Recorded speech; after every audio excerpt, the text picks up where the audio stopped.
Halo temanku, selamat siang, selamat beristirahat. Hari ini saya lagi bermain-main sama kucing. Sini, sini. Tuh.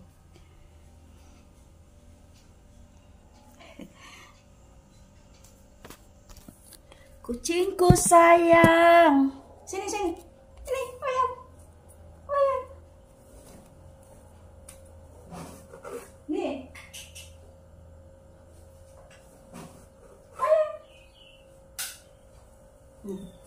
Tuh.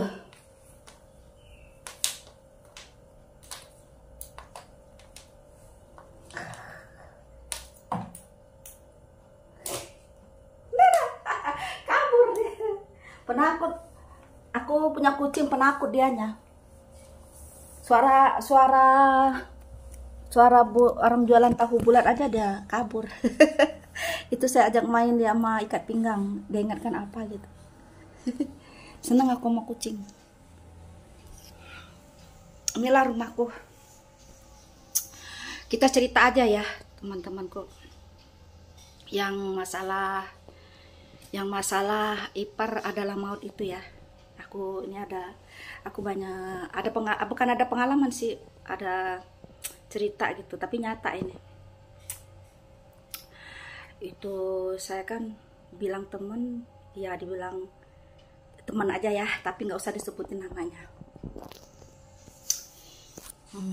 Ntar aku cari itu. Aduh, ketutup ini saya. Nah, ipar adalah maut tuh ya, sahabatku. Saya kasihan tau sama yang gini ceritanya kan. Dulu kan pas musim-musimnya orang pergi ke luar negeri ya. Nah, dia kan padahal dia sarjana semua itu. Ya, suami istri itu sarjana. Yang satu dia lulusan, pernah dia ikut pertandingan di Jepang gitu kalau nggak salah. Yang lelaki ya. Kalau yang perempuannya dia sarjana. Pokoknya sarjana lah, aku nggak ngerti sarjananya apa. Pokoknya lulusan sarjana ya. Nah, karena udah punya anak ya, kerjaan nggak ada kan, susah nyari kerja ya. Sampai sekarang pun cari kerjaan itu susah. Nah, akhirnya izinlah dia mau kerja di luar negeri, yaitu tepatnya di Malaysia. Yaitu kerja di perusahaan lah ya, perusahaan. Sudah nggak tahu saya berapa tahun itu ya. Saya juga pokoknya kerjalah ada orang itu yang istrinya tuh di Malaysia. Nah, selang akhirnya karena dia punya anak 2 kalau nggak salah. Nah, anaknya itu karena dia kerja kan nggak ada yang ngasuh anaknya. Akhirnya anaknya itu dititipinlah sama adiknya kan cewek ya, adiknya cewek. Udah berapa tahun itu kurang jelas aku tahunnya, 2 tahun ke 3 tahun lah ya, untuk istrinya untuk meningkatkan taraf hidup ekonomi keluarga. Nah, sudah pulanglah dia, udah oke lah, singkat cerita dia tamat lah ya. Jadi ya dia selama di sana tuh ya apa kebutuhan anaknya dia kirim lah ya untuk anak-anaknya. Ya namanya juga seorang ibu ya. Seiring berjalannya waktu udah berapa tahun gitu dia pulang udah. Nah, adiknya itu masih ada, adiknya itu masih ikut ke dia. Namanya biasalah kita saudara perempuan kan, sama-sama perempuan sukanya begitu. Nah, ini pun saya dapat informasi, udah lama sih kejadian itu, tapi dapat informasinya baru saya dari saudara yang lelakinya juga ya, tapi nggak saya sebutkan namanya di sini, itu kan nggak boleh ya, itu namanya kita ngegibah, pokoknya cukup saya aja yang tahu. Nah, cuman saya tuh nggak habis pikir aja. Nah, sedangkan ya saya nggak habis pikirnya itu ya. Dulu kan yang baju saya bolong, ntar aku naikkan lagi itu. Dulu kan yang lelaki itu waktu sebelum menikah itu dia tuh anti dengan perempuan ya, anti banget dengan perempuan. Ini kisah ini sebelum dia, ini aku ceritakan balik lagi ke sebelum dia menikah ya. Saya waktu itu masih remaja lah, dia mah udah kuliah waktu itu ya, tapi belum lulus sarjana. Anti banget sama perempuan, fanatik gitu ya. Dia pun memilih wanita ya yang betul-betul yang tidak tersentuh sama laki-laki gitu ya. Orangnya fanatik dalam agama lah ya, nggak nyangka gitu ya. Nah, setelah setelah oke, udah selesai itu ya. Nah, kemudian flashback lagi kita yang dia setelah istrinya pulang dari Malaysia itu, kemudian selang berapa tahun itu, tapi istrinya kok curiga ya, curiga. Sebabnya curiganya kayak gini, kok adik saya ini kemana, maksudnya tuh dia kan udah pulang ya, tapi dia masih di satu rumah itu aja kan, tapi dia nggak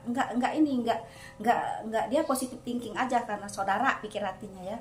Pas itu dia kemana-mana pergilah, ke rumah yang mertuanya dia ikut kemana-mana, pergilah yang si adiknya ini ya kemana-mana. Kan heran ya, kok dimana dia pergi dia ngikut. Kan biasanya kan yang namanya juga orang sudah pulang dari Malaysia, mungkin dia mau ngobrol apa sama suaminya ya, mungkin dia pergi juga, ini enggak, ngikut aja. Nah akhirnya lama kelamaan ditanya lah sama keluarga juga, tadinya nggak tahu. Kalau tahu juga keluarga lelaki juga pasti marah kalau dari awalnya tahu. Nggak tahu, lepas itu nggak tahu-tahunya itu dia sudah apa, hamil kalau nggak salah ya, apa hamil bagaimana, pokoknya nggak ngerti lah ya. Lama ditinggalkan sama istri kan, dia dulu dia ngurusin keponakannya kan, suaminya ada di rumah itulah, satu rumah kan, istrinya jauh. Coba aja bayangkan ya, bayangkan kita, bukan kita mau ini bertahun-tahun ditinggalin, nitipin anak.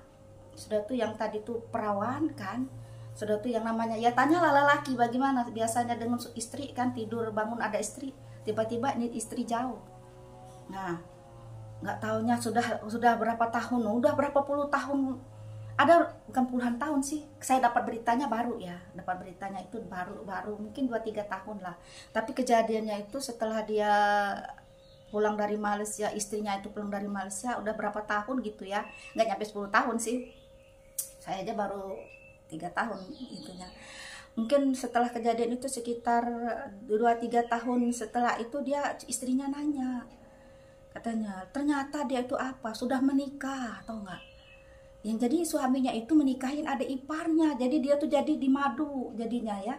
Jadi dianya tuh di madu, jadi gimana, bukan adik ipar, jadi ya suaminya itu nikahin adik iparnya. Nah jadi dia itu di madu sama adik kandungnya. Cobalah ya Allah, sudahlah nyari duit dia ya buat memperbaikin ekonomi, sudah tuh dia dizolimin dari secara diam-diam. Aku nggak ngerti tuh menikahnya, aku pun nggak mau, itu kan cerita dari saudaranya ya, aku pendengar aja, nggak mau maksudnya nggak mau terlalu dalam menanya, cuman aneh aja gitu ya, nggak sesuai. Waktu masih bujangan itu dia anti banget dengan wanita.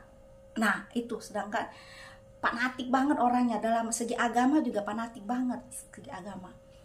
Sudah tuh dia bukan pula lulusan yang biasa-biasa aja, dia pernah ikut tes ke Jepang loh, dia dapat tes IQ, dia bukan tes IQ, tes kepintaran ya, gimana ya, pokoknya dia ikut, dari dia tuh lulus gimana ya, pokoknya dia pernah ikut tes apa di Jepang, dia dapat nomor 3 gitu. Aku nggak ngerti tes apa gitu ya, nggak ngerti. Dia dapat nomor 3 kan nomor 2 gitu. Kalau nomor 1 pasti diambil orang Jepang ya, aku nggak ngerti lah waktu itu ya. Nah itu ceritanya, tapi kebenarannya aku Allah alam, itu kan cerita dia. Saya kan masih waktu itu kira-kira masih sekolah SMA waktu itu ya, tamat SMA lah, masalah yang dia ikut tes itu kan, nggak nyangkanya itu. Nah pas itu dianya itu istrinya tadi ya, kembali lagi ke ini, ketahunannya dia setelah menikahin adik iparnya itu. Coba istrinya, ya Allah, aku nggak tahu kalau posisi itu, cuman ini kan cerita dari saudara yang lelaki kan. Katanya itu apa namanya tuh, akhirnya mereka karena udah punya anak juga ya, udah waktu itu katanya udah ngandung, katanya udah mau ngelahirin, jadi yang yang kakak perempuannya tadi mengalah, jadi dia yang menarik diri. Coba lah gimana ya jadinya, bayangkan aja loh ya, pulang ke kampung ke mertua, jadi mertua itu adik dengan adiknya dengan dia sama, jadi satu mertua. Aku nggak habis pikir perempuan itu, aku nggak ngerti kesananya ya, ini mah cuman kita bayangkan aja, sebegitu penatiknya orang, begitu ditinggal istri ya, ada adik ipar, entah itulah yang ipar membawa motu begitu ya. Mungkin banyak kisah ya, itu mungkin dari segi kecilnya itu teman saya loh yang kejadian yang mengalami hal seperti ini tuh. Saya nggak habis pikir, akhirnya lama-lama ketahuan sama keluarganya ya, dari pihak lelaki kan, sama dari pihak lelaki itu akhirnya ditanyalah, inilah, di kompromi lah secara kekeluargaan. Nah itu ya sudah, karena yang perempuan yang istrinya tua tadi itu telah menarik diri, jadi ya udahlah biarin aja. Nah, anaknya yang lelaki dua itu, anak kalau nggak salah laki semua, anaknya lelaki dua itu dibawa sama yang wanita yang istrinya itu, pindah dari rumah itu. Cobalah, nggak habis pikir ya, ipar membawa maut. Ada banyak sih ya sebenarnya ya, ini kalau pengalaman saya ya. Ada lagi ini apa namanya, teman masalah ikat juga kayak gitu. Ini mah ceritanya gimana ya, kalau yang ini mah ceritanya rada rumit, nanti aku ituin lagi. Kalau yang ini mah benar-benar maksudnya tuh cerita yang pure ya tuh. Pas itu ada lagi banyak macam lah ya. Tadi tuh aku mau ceritain apa ya, ada tuh ipar membawa apalagi sekarang nih banyak pembunuhan. Nah dulu kita kan saya kan orang Palembang ya, saya masih kecil banget itu, masih SD kalau nggak salah ya. Nah itu dia ini udah lama ngejanda, kemudian dia punya anak cewek 2 ya, kemudian gimana sih, dia ini menikah lagi. Nah menikah lagi karena rumah saya jauh ya, dia kan usaha ya, warung jualan lah, jual sayuran, pokoknya warung lah, lengkap lah warungnya. Nah kemudian dia punya adik juga, adik kandung ya. Kemudian menikah, bukan menikah, adik kandungnya juga janda. Tapi dia gimana, rumahnya itu kan 2 tingkat ya. Nah yang atas itu untuk anak-anaknya mungkin pulang sekolah apa gimana ya. Nah kalau yang bawah itu dia usaha sama makan segala macam situ. Nah adiknya petete, pokoknya dia orang tuh 2 kakak beradik ya, perempuan.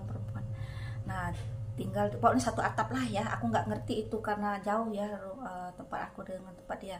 Tiba-tiba tahu karena subuh itu terdengar itu ada satu pembunuhan. Dulu itu kan nggak sebisa viral seperti ini dulu lah, lagi zaman siapa dulu itu ya.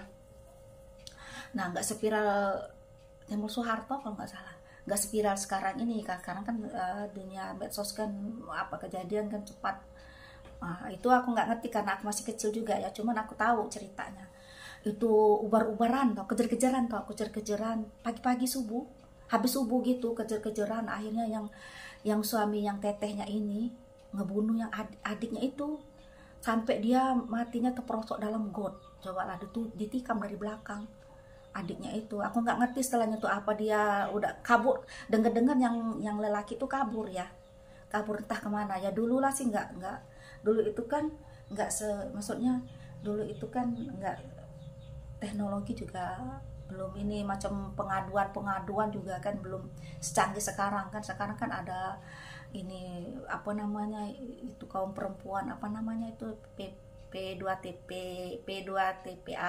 apa itu ya, yang perlindungan perempuan anak itu ya. Nah itu, akhir sekarang kan itu mah, dulu mah belum, nggak tahu tuh ceritanya. Mati aja itu tahu, mati yang adiknya itu entah diusut entah enggak. Sebenarnya rumah saya jauh ya, aku juga masih kecil sih, nggak ngerti masalah itu. Mungkin juga waktu itu polisi sudah ada, cuman kasusnya hanya mereka keluarga aja yang tahu ya, aku nggak ngerti itu mah. Pokoknya itu gara-gara ipar, entah ribut soal apa itu, ditikam lah dianya itu, dari kejar-kejaran mereka itu dari depan kan. Kita tuh macam jalan gimana ya, kayak komplek juga gitu kan, tapi bukan komplek, jadi punya jalan setapak gitu, jalan aspal. Jadi orang itu kejar-kejaran pagi-pagi itu, mati itu wanita itu tahu, mati langsung, tersimbah darah semua, mayat kayak nggak ada artinya itu mayat ya sama aja sekarang juga ya, cuman sekarang bedanya banyak polisi ya. Kalau dulu kan polisi itu bisa susah lah kalau kita mau hubungin, dulu juga menghubungin kemana dulu itu kan. Kalau sekarang kan udah banyak informasi tentang hal kriminal seperti itu ipar tahu. Ipar kadang tuh kalau membaca ipar membawa maut tuh emang iya, kadang kalau nggak hati-hati kadang menjengkelkan, tapi mau nggak mau memang harus kita hadapi. Kan kita ini hidup bersosialisasi ya, tapi terkadang tuh lebih baik lo gue loh, bener aja tahu hidup ini jadi aman. Kayak di luar negeri itu sebenarnya begitu, cuman kita ini namanya masyarakat Indonesia ini masyarakat yang majemuk ya, kita nggak bisa seperti kayak kehidupan di luar negeri kan jarang-jarang orang mau nyapa kita. Kayak lihat aja Bunda Korla tuh ya, tuh bebas dia mau joget, nggak ada yang larang, nggak ada yang mau bilangin, nggak ada yang mau komen ya. Begitu dia nyapa, orang pun mau nyapa, disapa. Itu aku kadang tuh ya, jadi mau apa kayak orang gila juga komen di sana kan, enaknya kayaknya bebas di situ ya. Cuman ya namanya juga negeri orang ya, seenak-enaknya negara orang masih enak tumpah darah sendiri, karena kita udah biasa hidup di negara sendiri walaupun susah ya. Hujan emas di negeri orang, hujan batu di negeri sendiri lebih enak. Itulah, itu mah maksud saya bukan ini ya, bukan menyangkut pautkan itu. Maksud saya tuh ini masalah ipar membawa maut. Terkadang itu intinya tuh mending kita hidup lu gue gitu, maksudnya gitu ya, bukannya apa-apa. Itulah. Kadang tuh memang iya sih, kadang ipar tuh kadang ya mungkin tapi saya dulu tapi nggak tahu lah ya, saya dulu sebagai adik ipar ya, enggak lah, saya dulu benar aja saya punya teteh, enggak, saya nggak mau, enggak, biarin aja kata saya. Misalnya dia juga kan kadang kan kita punya ipar itu beda-beda ya cara masak. Makanya kalau kita begini, kalau dia mungkin di rumahnya begitu kan, kita ajarin cara kita ya, ajarin begini. Saya rasa saya, tapi nggak tahu lah kalau menurut yang sebagai iparan saya ya. Kalau menurut saya dulu itu, ingat saya. Nah, tapi kalau yang itu pengalaman saya ya, tapi nggak tahu ya, itu pengalaman saya. Cobanya saya punya ipar dari kakak ya, maksudnya tuh nggak, orangnya baik gitu, jadi nggak ini, dia nggak macem-macem gitu ya, dia masa bodoh gitu orangnya gitu. Tapi waktu pertama menikah ya, namanya juga orang pertama menikah baru kenal saudara ya, saya juga baru kenal dia gitu kan. Tapi itu ya, tapi nggak tahu ya, ini aku bukan memfitnah saudara saya, nggak, saudara saya mah baik, alhamdulillah ya, alhamdulillah. Tapi jangan kalau sedikit keles itu sebenarnya kita anggap aja, kalau saya ya, kalau sedikit ada keles itu jangan dibesar-besarkan. Kalau saya itu udah nggak usah diambil pusing, udah biarin aja gitu. Kalau saya biarin aja gitu, dia mau ngoceh mau apa terima aja. Kalau saya gitu orangnya. Saya mau suka juga dimarahin sama saudara ipar saya, tapi nggak saya ambil hati, kata saya. Nggak juga saya ceritain gitu. Selagi tidak menyakitin kita, selagi dia hanya memberi saran, selagi dia marah, bukan marah, ngoceh-ngoceh itu biasa aja. Kalau saya mah gitu ya, kalau saya mah gitu orangnya. Nah, tapi nggak tahu ya, saya dulu juga pernah ya, ini adalah gitu ya, nanti aku satu cerita mistis ada nanti ya. Nah, ada juga itu pengalaman saya ya, itu dibenci kadang tuh ya, mungkin begitulah kali ya. Kadang suka kasihan saya sama minantunya itu ya, kadang ya sudahlah kata saya, ya udah dulu ya, nanti kita cerita lagi. Oke, bye, assalamualaikum.